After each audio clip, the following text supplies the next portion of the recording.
Alright everyone, this is Mr. Holland with the Soft Skills Part 1 recap from last week's class. If you remember, when we got into it, we asked, who are we?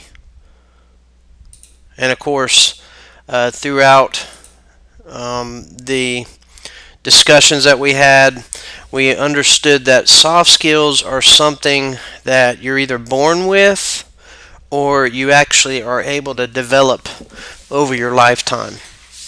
A majority of your soft skills, they happen during your childhood. The foundations of your very soft skills, getting along with others, sharing, communication skills, all those type of soft skills that are out there, they are directly correlated from when you were a child. This is not to say you cannot learn them, like I mentioned before in class. Soft skills are actually a developable skill just like any other one. Just like your hard skills, for example here. Hard skills are whatever your specific trade is going to be. If you're in computers, if you troubleshoot, if you're in the geek squad, etc. Those hard skills are something you've learned through either experience, that kind of thing, but they're also things in regards to soft skills that you can learn as well in the same fashion and manner. So that's something to keep in mind. Obviously, teamwork. This is one of the big soft skills that employers are looking for. If you look at all of these pictures, it's students that are getting along and they're doing their own tasks as a group and getting along and making it happen. Of course, I always threw that in there, trololo man. But teamwork is important. Any of the videos I have on here, I'll actually link them in the YouTube description area, because of the recording software that I use doesn't really allow us to give you the audio of what you're watching. So what you must do is when it comes in regards to teamwork, you want to make sure you have clear goals. You want to make sure that everyone understands their part and what they have to do, and that they know that they need to help each other. Obviously, members feel free to criticize in a positive and constructive manner. This is not to say that you're going to be a critic. You're going to give what we call feedback. Okay, this gives you control over arguments, and of course, always ask for feedback. Now, let's talk about communication. This little statement here, empathy means being open to the ideas of others and sensitive to their values and feelings, trying to see things from the other person's perspective. Remember, always try to understand that you can listen from the other person's point of view and reflect their meaning. Each individual has a unique perspective which should be valued. And really, we never completely know what's going on inside of other people's minds. So we need to be open with other people and also encourage others to do the same. Now, it's time for feedback, obviously. What is that? Sharing observations with intention to help the person improve. Feedback is definitely a complex process, and obviously feedback versus critics. Critics are, I use the example of a movie critic. They are a one-way street. They tell you, your movie was terrible, or your movie was the greatest thing since sliced bread. There's no room for dialogue, discussion, debate, any of that. It's all just straight up one line of communication. Okay? So feedback is different, because what feedback does is it communicates a clear message that you care, that personal excellence is important to you, and that learning and getting better is important to you. Not only for you, but for the person that's giving you the feedback. They're in this same boat with you. So it's a give and take you scratch my back, I scratch your back kind of thing. Believe in social studies, they call that rugged economics. So, how to receive feedback? You want to make sure and look at feedback as an important or an improvement point. Accept it as a gift and an opportunity to learn about yourself. Manage your emotions during feedback. It can get heated sometimes, depending on how it was. I told some of the folks during class about when I was in school, some of the feedback that was given by some of the teachers, and it really is more of a critic type scenario than it was actually feedback, where there was dialogue and an asking, well, how can I improve? Just like it says here, ask for suggestions of improvement. Right and wrong don't exist. It's just people with different insights of the same facts. In other words, all you're doing is giving your version of the facts, your version of what you think Mr. Holland could do better, what you think Mr. McDonald could do better, etc. Okay? Now, how to give feedback? Obviously, get your emotions under control. Focus on the person's behavior and your own feelings instead of the person's personality. Again, we have our A, B, and D personalities. We have our dominant folks that don't like the feedback scenarios more often than not. And really what you got to do is when you're in a scenario like this, you be specific and you do not make interpretations of what you're trying to explain them. You just give them the feedback. That's all you have to do.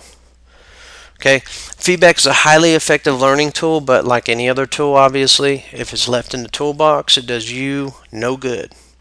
Use it, solicit it often, and make feedback a habit. Time management, again, this is a great video. I will link it in the description portion of my YouTube video when I upload it. The most common causes of inefficient use of time. Okay, the time is one, like one of the three major issues that employers are wanting the potential employees to already have mastered. Again, we had the first one was teamwork. The second one was communication, which we will learn as we go a little bit further that communication is the number one soft skill that most employers, when interviewed and asked, between 2007 and 2011, they said communication is paramount. It's absolutely a necessity for people to know how to talk, communicate what their feelings are, communicate what they're saying, what their message is, communicate the roadmap of their success. Yet also communication includes listening as well. Communication includes dialogue. It includes a little give, a little take.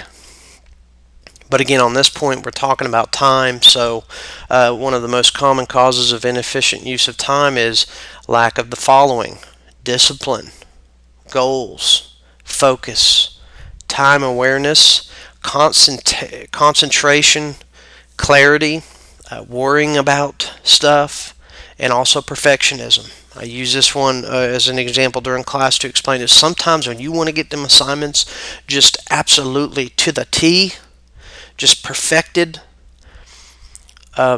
you're actually wasting time.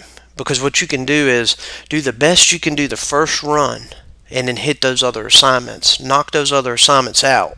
And then if you have time, you can manage it in a way to go back to the micro perfectionism that you want to do on each of your assignments that you're given. Now, the biggest time consumers, you've got procrastinations pretty much at the top. People put things off because that's just in their nature to do so. I even have a bad habit of procrastination from time to time, but you have to master these inefficiencies. You have to in the workplace. You cannot hope to even succeed in the workplace. Whether you go through the business route or whether you go through the technological or whether you go through the health, whatever pathways you decide, you've got to understand procrastination is your kryptonite if you're going to be Superman. Phone, In my humble opinion, that should be at the top as well. It's the second one on the list, but the phone is a very bad tool, because while it gives you the ability to reach out and touch someone literally, you're in a position where that phone can be the greatest distraction to you.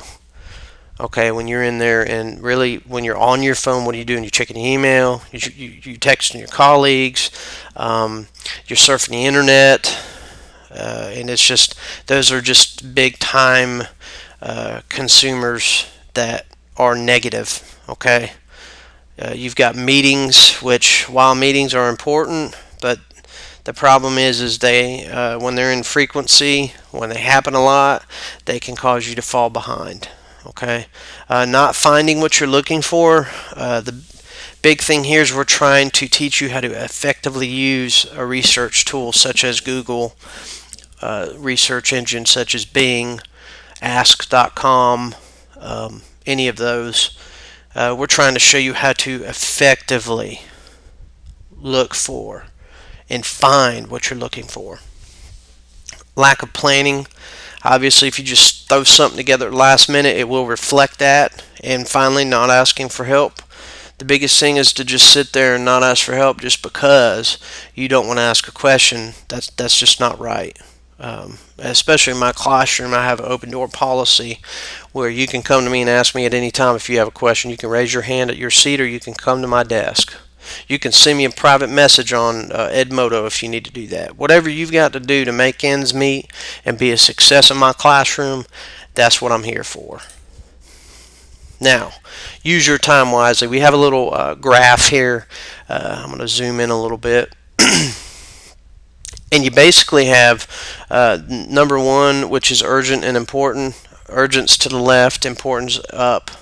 Not urgent's to the right, and not important is down. Okay, so if you look at this, it's urgent and important. Obviously, that's numero uno. You do this right away. If we use my classroom as an example, the assignments that are currently on the due list, if I have a due date of tomorrow versus the rest of the stuff I have out there not due till the end of the week, you work on that initial assignment that is due tomorrow. That is urgent and important. Now, number two, you want to plan to do ASAP.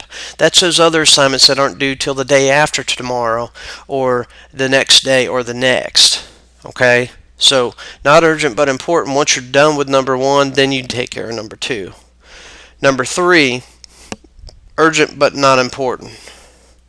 This one is where it could be considered our business portion of class, where I'm having you make a I normally have us do a little mini poster or a large poster to reinforce the activity and to let y'all understand a little bit more in depth by personally making something, writing down, and demonstrating what you've shown that you've learned. In those scenarios, when you have 1 and 2 still to do, you want to make sure and put 3 behind those 2. And that one, you're just going to delegate your time. You do it when you can. Okay? So, again, the final one is not urgent, not important. This is for the folks in the classroom that want to procrastinate and they want to spend their time trying to make a playlist or trying to look on YouTube, which I definitely am monitoring more and more now. And those type of activities you're going to dump or you're going to postpone. Okay, if you don't have time for it, you don't have time for it. It's that simple. That's the biggest thing in this class. I have a few in the class that just have absolutely no time management skills. Tackle your issues from the get-go. Hit the ground running and don't look back. Okay, that's the best advice I can give you. Now, obviously the assignment, we had a little assignment that we did, and it's the cat. The cat's just jumping. Look at that belly. That's crazy. Alright. Now, we did ticket out the door a couple times this week. Obviously, before you left, you had to give me the ticket out the door. Business assignments, they're at the top. Time management, again, word assignments that were due. and obviously the personal stuff's at the end. So just remember, if you don't have time for this, you don't have time for it. You do the things at the top of the list and work your way down. Of course, ask questions. The only dumb question is a question that is never asked. Okay, so you take the time to ask a question and you'll get it answered, and it's all good. Time is priceless, so thank you for your time.